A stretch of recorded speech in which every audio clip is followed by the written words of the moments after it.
wasn't married. Right? Wants this horrific story to be heard and wants it to spark change.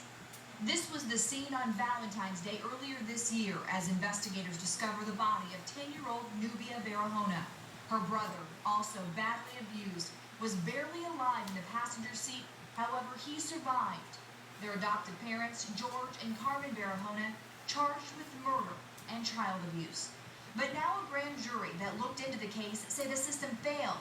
And in the report, it says, the state figuratively pulled the children out of the frying pan and threw them into the fire.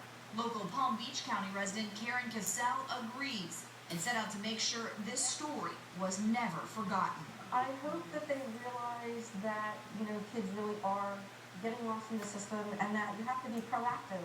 Cassell created a Facebook page for Nubia sharing stories about the horrific case. I don't want any of the stories to die, and that's why I created the kids page too, because there's unfortunately always going to be abused kids. There's always going to be kids that are lost in the system.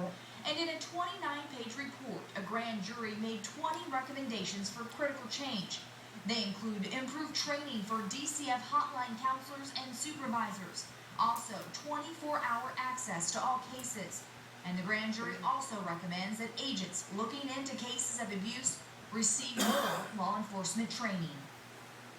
Now, when I tried to contact DCF today, they released a statement saying they've already implemented 19 of these recommended changes by hiring more protective investigators, revamping the hotline system, and strengthening relationship with local law enforcement. Live in the newsroom, Aaron Guy, Nubia, 25 News. Wow.